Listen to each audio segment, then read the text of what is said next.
नमस्कार, NMF news में आपका बहुत बहुत स्वागत है। मैं हूं आपके साथ शबनम। एक तरफ महाराष्ट्र में हिंदी और मराठी भाषा को लेकर विवाद चरम पर है। उद्धव ठाकरे जो हैं वो लगातार फडणवीस सरकार को घेरने की कोशिश कर रहे हैं और फडणवीस सरकार पलटवार कर मुंह बंद कर दे रही है। इसी बीच एक बड़ी खबर भी सामने आ गई है। फडणवीस सरकार ने जो फर्जीवाड़ा किसान फैला रहे थे उनके खिलाफ एक बहुत बड़ा एक्शन लिया है। दरअसल फर्जी तरीके से कुछ किसान जो है फसल बीमा को लेकर दावा पेश कर रहे हैं, जिनको लेकर पूरा रिकॉर्ड खंगाला गया, जांच पड़ताल की गई तो बड़ी संख्या में ऐसे कुछ किसान फर्जीवाड़ा करते पाए गए। तो ऐसे में सरकार ने बड़ा फैसला लेते हुए उन किसानों को ब्लैकलिस्ट करने का फैसला ले लिया है। इस बड़े फैसले से सरकार के जो बिचौलिया थे उनमें तो हड़कंप मचा ही मचा और जो फर्जीवाड़ा किसान कर रहे थे उनमें भी हड़कंप मच गया है, क्योंकि सरकार का यह फैसला जो फर्जीवाड़ा करने वाले किसान हैं उनको जो सुविधाएं मिल रही थी, जो फर्जी तरीके से वो सुविधाओं का लाभ उठा पा रहे थे, अब तक उन पर ब्रेक लग जाएगा। तो ग्राफिक्स के जरिए पूरा मामला आपको समझाते हैं कि सरकार ने कितने किसानों को यहां पर झटका दिया है और क्यों दिया गया है, कैसे ये किसान फर्जी तरीके से सरकार को ही आंख दिखाने का काम कर रहे थे। तो पूरा बताते हैं आपको। महाराष्ट्र की देवेंद्र फडणवीस सरकार ने अहम फैसला लिया है और इस फैसले के तहत सरकार ने फर्जी फसल बीमा दावे पेश करने वाले किसानों को ब्लैकलिस्ट में डालने का निर्णय लिया है। यह बड़ा फैसला सरकार की तरफ से। यह कार्रवाई मुख्य रूप से बिचौलियों और सर्विस प्रोवाइडर्स तक ही सीमित थी, लेकिन अब ये कार्रवाई, ये फैसला फसल बीमा कार्यक्रम के तहत धोखाधड़ी करने वाले एप्लीकेशन के कई मामलों के मद्देनजर लिया गया है। तो ये धोखाधड़ी जिस तरीके से चल रही थी उस पर बड़ा हंटर है। एक बार काली सूची में शामिल हो जाने पर किसान कम से कम कुछ सालों तक दावा दायर नहीं कर पाएंगे, मतलब कुछ सालों तक उन्हें ब्लैकलिस्ट कर दिया जाएगा। सरकार ने 2024 खरीफ सीजन के लिए करीब 4400 फर्जी फसल बीमा एप्लीकेशन दाखिल करने के लिए राज्य भर के कई कॉमन सर्विस सेंटर के खिलाफ कानूनी कार्रवाई की है। मतलब जिन सर्विस सेंटर के जरिए धोखाधड़ी चल रही थी उन पर भी गाज गिर गई है। महाराष्ट्र, नांदेड़, परभणी, पुणे, लातूर और जालना जैसे जिलों में कई एफआईआर दर्ज की गई हैं। जैसे ये लोग फर्जी तरीके से काम कर रहे थे और बकायदा सेंटर में इनके फॉर्म सबमिट कराए जाते थे, फॉर्म फिल करवाए जाते थे। अब सभी के कागजात जैसे खंगाले गए। ना सिर्फ उन सेंटरों पर कार्रवाई की गई है, बल्कि जो फर्जी तरीके से दस्तावेज आवेदन दे रहे थे, दावा कर रहे थे, उन किसानों को ब्लैकलिस्ट करने का फैसला कर लिया गया है। 4400 ऐसे आवेदक अभी तक पकड़े जा चुके हैं और कई ऐसे सेंटरों पर कार्रवाई हो चुकी है जो फर्जी तरीके से सरकार की योजनाओं का गलत लाभ उठाने की कोशिश कर रहे थे।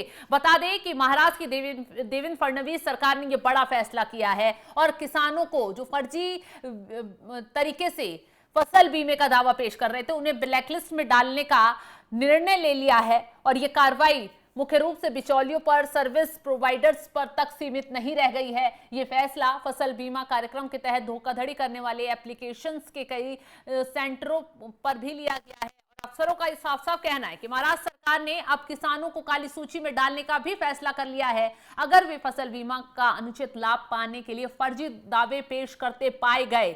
ये एक एहतियाती उपाय है ताकि किसान हर तरह की गड़बड़ियों में लिप्त ना होने पाए। कौन किसान कर सकते हैं बीमे का दावा? सरकारी नीति के मुताबिक किसान ज्यादा या कम वर्षा, कीट संक्रमण या प्राकृतिक घटनाओं के कारण बुआई में चुनौतियों जैसे कारणों से होने वाले नुकसान के लिए बीमा दावा दायर कर सकते हैं। उन्होंने ये भी कहा है एक बार ब्लैकलिस्ट में शामिल हो जाने पर किसान कम से कम कुछ सालों तक दावा दायर नहीं कर सकेंगे। सरकार ने 2014 खरीफ सीजन के लिए कथित तौर पर करीब 4400 फर्जी फसल बीमा एप्लीकेशन दाखिल करने के लिए राज्य भर के कई कॉमन सर्विस सेंटर के खिलाफ कानूनी कार्रवाई की है और बताया है कि कई जिलों में एफआईआर भी दर्ज की गई है। इससे पहले बिचौलियों और सीएससी ऑपरेटर्स पर ध्यान केंद्रित किया गया था। अब झूठे दावे पेश करने वाले किसानों को भी ब्लैकलिस्ट में डालने और परिणाम भुगतने का यहां काम शुरू कर दिया गया है। चालू खरीफ सीजन के लिए संशोधित फसल बीमा योजना के तहत सरकार ने फसलवार प्रीमियम की किस्तें तय कर दी हैं। ये पहले की ₹1 बीमा योजना से अलग है, जिसे इस साल बंद कर दिया गया था। एग्रीकल्चर डिपार्टमेंट के मुताबिक ये ₹1 योजना, जिसके तहत राज्य और केंद्र सरकारों ने प्रीमियम की लगभग पूरी लागत वहन की है, इसके तहत कुल 9600 करोड़ रुपए का प्रीमियम भुगतान हुआ है। इस साल से किसानों को अपना प्रीमियम खुद भरना होगा। यह बदलाव इस स्कीम में हिस्सा लेने वालों की तादाद में कमी ला सकती है। हालांकि सरकार ने यह भी कहा है कि वे शोषण के खिलाफ सुरक्षा उपाय करते हुए वास्तविक दावेदारों की सुरक्षा के लिए प्रतिबद्ध हैं।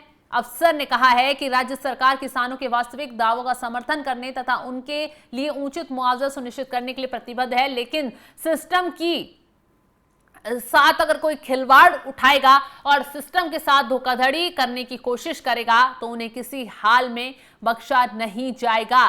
पहले कार्रवाई मुख्य रूप से बिचौलियों पर होती थी, लेकिन अब इस कार्रवाई का दायरा बढ़ गया है। केवल किसानों के खिलाफ नहीं, महाराष्ट्र में राज्य भर के कॉमन सर्विस सेंटर के खिलाफ भी ये कार्रवाई की गई है, जो फर्जी तरीके से इन किसानों के फॉर्म भरवाने का काम कर रहे थे और उसके साथ ही इन्हें पैसा सरकार से दिलवाने का काम कर रहे थे। वो बीमे वाला जो योजना थी उसको लेकर ये किसान जो है गलत तरीके से सरकार की योजना का लाभ उठाने की कोशिश कर रहे थे। हालांकि फडणवीस सरकार ने यहां सख्ती दिखाई, सभी की जांच पड़ताल की गई, सारे कागजात खंगाले गए कि कौन लीगल तरीके से ये सारी चीजें कर रहा है, प्रोसेस में है और किसके कागजात सही है, उन्हें ठीक पाया गया तो उन्हें एक्साइट किया गया। लेकिन जो इस चीज के लिए मान्य ही नहीं था और उसने भी दस्तावेज आगे बढ़ाए हैं, आवेदन किया है कुछ सेंटरों के जरिए, उनके खिलाफ कार्रवाई के लिए आगे कदम बढ़ा दिया गया है। 4400 अभी तक फॉर्म ऐसे हैं जो फर्जी पाए गए हैं और अब उनके खिलाफ कार्रवाई के लिए आगे का काम किया जा रहा है और ब्लैकलिस्ट उन्हें किया जा सकता है। फिलहाल जिस तरीके से ये बड़ी खबर सामने आई है, फडणवीस सरकार हर सेक्टर में तेजी से काम कर रही है, चाहे वो किसानों को लेकर हो, बेरोजगारों को लेकर हो या फिर किसी प्रोजेक्ट पर काम करने को लेकर हो, सभी में प्रतिबद्धता तरीके से काम आगे किया जा रहा है। और सबसे बड़ी बात यह है कि कहीं भी भ्रष्टाचार ना ही बर्दाश्त किया जा रहा है, चाहे वो कोई आम शख्स हो, चाहे वो कोई बहुत बड़ा नेता हो या कोई आला अफसर हो, किसी को छोड़ा नहीं जाएगा। जो भ्रष्टाचार करता पाया जाएगा, जो फर्जीवाड़ा करता पाया जाएगा, उसके खिलाफ एक्शन लिया जाएगा। ये फडणवीस सरकार की साफ चुनौती है और साफ संदेश भी है। और उन्होंने कहा है कि सरकार जीरो टॉलरेंस नीति के तहत काम कर रही है, किसी को इसमें बख्शा नहीं जाएगा। अब किसानों को जो योजनाएं मिल रही थी, किसानों ने ये जो फसल बीमा योजना है उसका गलत तरीके से जिन लोगों ने इस्तेमाल करने की कोशिश की है, अब उन पर हंटर चलना शुरू हो गया है। फिलहाल इस पर अब राजनीति भी शुरू हो सकती है, क्योंकि जिस तरीके से फडणवीस सरकार अगर कोई भी फैसला लेती है या कोई भी आदेश सुनाती है, उस पर ठाकरे भड़क उठते हैं या फिर संजय राउत जो हैं वो निशाना साधने खड़े हो जाते हैं। अब देखना यह होगा कि जिस तरीके से सरकार ने यह बड़ा फैसला सुनाया है, वो उसको विपक्ष कैसे लेता है और कैसे इस मामले पर सरकार को घेरने की कोशिश करता है। हालांकि फडणवीस सरकार हर मुहाने पर विपक्ष को भी बेनकाब करने का काम कर रही है। फिलहाल जो सरकार की तरफ से फर्जी काम करने वाले किसानों पर एक्शन लिया जा रहा है, उसको लेकर आप क्या राय रखते हैं, कमेंट बॉक्स में अपनी राय जरूर बताएं और तमाम खबरों की जानकारी के लिए आप हमारे साथ जुड़े रहें। नमस्कार।